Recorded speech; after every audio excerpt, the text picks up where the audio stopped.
next point from white box testing is control structure testing. So now already we have covered with the testing paths. Okay, path testing, flow testing, and now we'll see control structure testing in a white box testing. So how it is going to be? It is detailed checking. So condition testing and data flow testing. Condition testing, the test case design method that exercises the logical conditions contained in a program module. So testing of a loops, branches and switching statements. So this we have to test in a white box testing. All this is going to be tested in a white box testing. Data flow testing. So select test paths of a program according to the locations of definitions and uses of variables in the program. So variable declaration and scope. For example, we have given variable declaration, scope, data types used, parameters passing using function. So that is the data flow test. Next is the loop testing. Loop testing, that means a simple loop. Here you can see simple loop, nested loops, concatenated loops, and unstructured loops. So this type of a loop testing is to be carried out in a control structure test. Loop testing, that is simple loop. Okay, we'll see now. Minimum conditions and simple loop. That is called as a minimum condition. So skip the loop entirely. Only one pass through the loop. That means here is only one pass through the loop. Two passes through the loop or two passes through the loop. Okay. M passes through the loop, M less than N. N minus 1 and N plus 1 passes through the loop. So where N is the maximum number of allowable passes. Loop testing, that is nested loops. So start at innermost loop. So set all outer loops to their minimum iterations. Outer loop to the minimum iterations, parameter values. So test min plus 1, typical, max minus 1 and maximum for the innermost loop. So for loops we are going to be tested. So move out one loop and set it up as in a step 2, holding all other loops at a typical value. So continue this step until the outermost loop is tested. So you can able to see in this diagram in a nested loops. So all the explanation about that is to be written. So these were in a control structure, nested loops and simple loops examples. Now we will see the black box test. So what is mean by black box testing? So already we have seen the black box testing. That means a tester doesn't have any information about the internal working of the software. Okay, internal working of the software. So black box testing is high level of a testing. So it is high level of a testing. Tester doesn't know the information. Keep in mind this information. So it involves testing from external or end users perspective.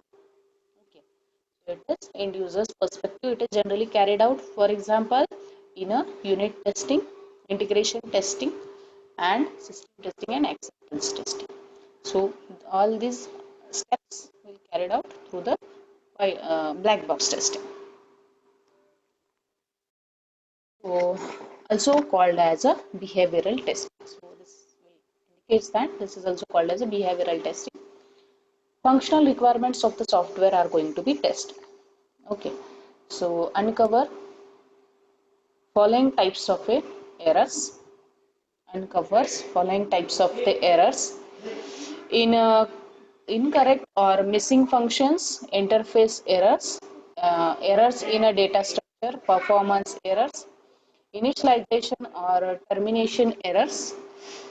So black box testing is the requirement, input, event and output.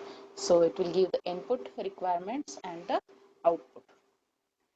So black box testing techniques, equivalence, partitioning, boundary value analysis and the graph based testing. So one by one we'll see equivalence partitioning.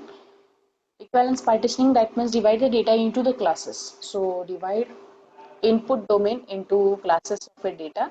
From this data, test cases can be derived. Okay, from this data, test cases are to be derived. Equivalent classes are evaluated for given input condition. So whether the input is to be given, for that input, equivalent classes are going to be created. So equivalence class represents, what does it represent?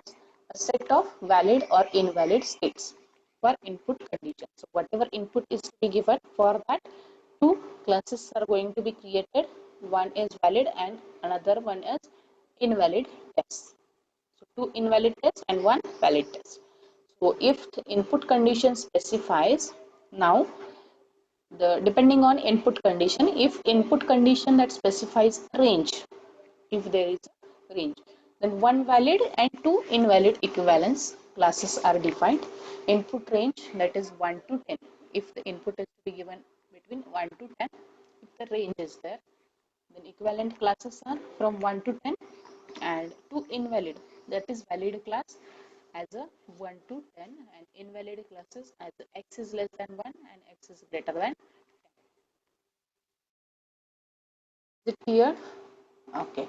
Then if input condition requires a specific value, if input condition requires a specific value, here we have given the range which will be divided into two equivalent classes, as one is valid and two are invalid. So in a specific value, one valid and two invalid equivalence classes are defined. Same input value, if it is given as a 250, if our input is 250, then equivalent classes is exact value, that is valid class as a 250, which will take 250 value, and another two invalid, that means x is less than 250 and x is greater than 250. So these are two invalid conditions.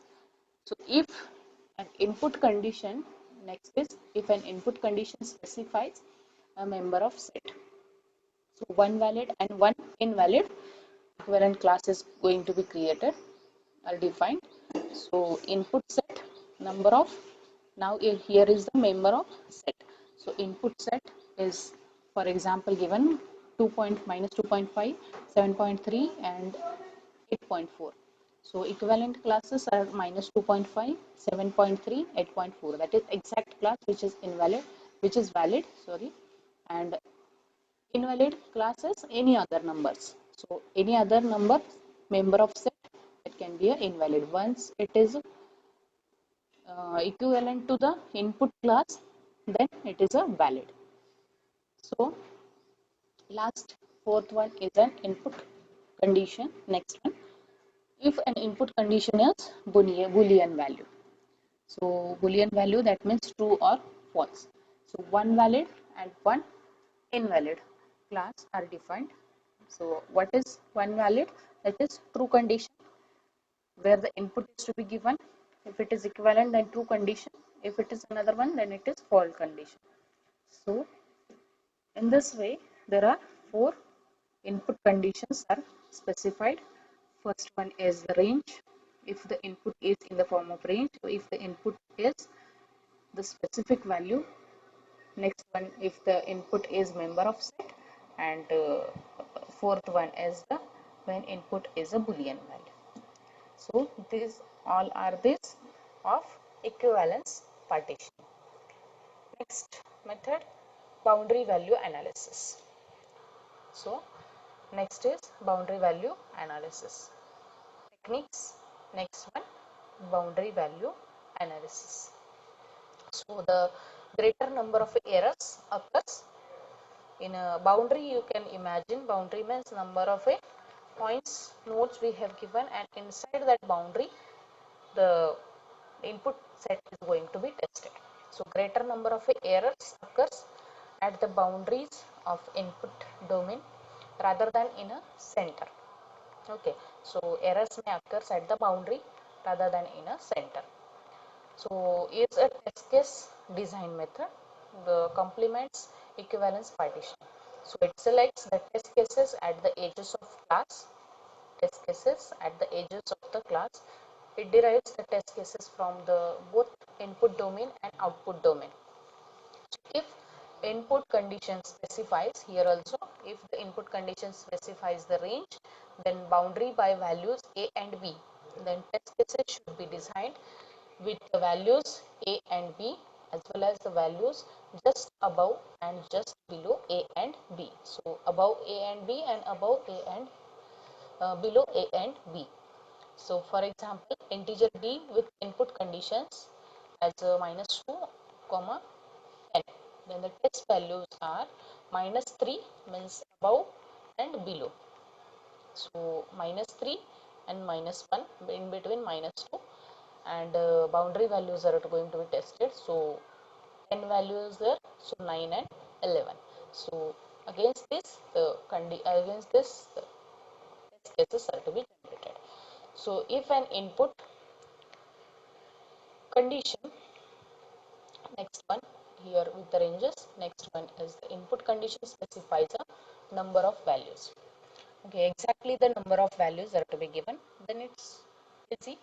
Test case should be developed that exercise the minimum and the maximum numbers. Okay, so the value just above and just below, so the minimum and maximum are also tested. So integer e with input condition, for example, it is given if the set is to be given number of values 2, 7, 100 and 102. So the test values are 1, 2 and 3. Okay, and here it is 101, 102 and 103. So in this way these values are going to be tested. Next, that is the last one technique, is the graph based testing. So objects and their relationships are tested. So by creating a graph of objects and their relationships. So node of a weight represents the properties of an object. Link weight represents the properties of relationships of the objects. So graph based testing that contains graph based methods are there. So to understand the objects that are modeled in a software, which objects are modeled in their software, and the relationships that connect these objects.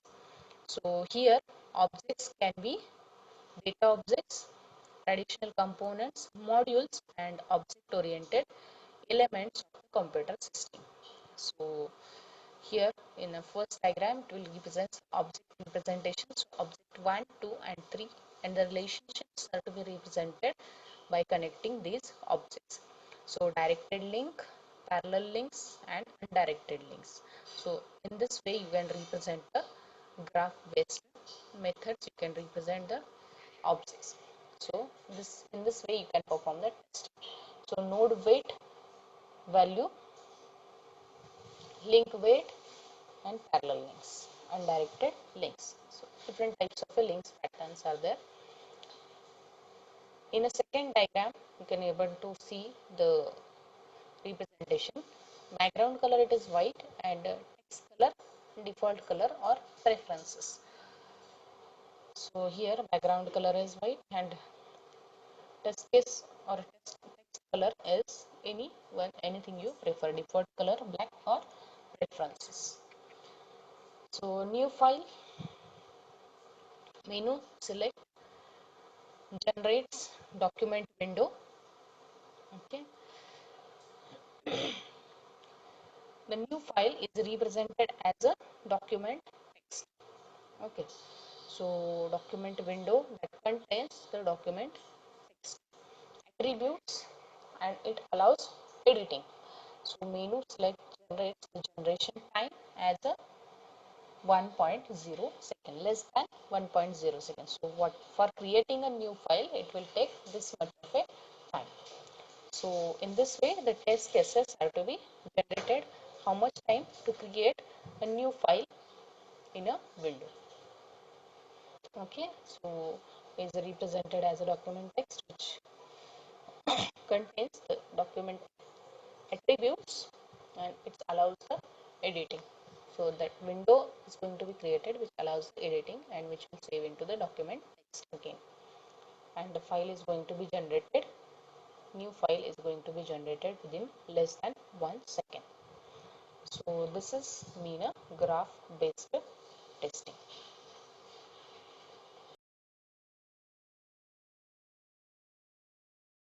If it is not cleared here, then you can clear here this diagram. Is it visible here? So this way we have completed a techniques of black box testing, how it is going to be tested. So this can be a modules, they are going to be tested and they can be represented with the lens. So here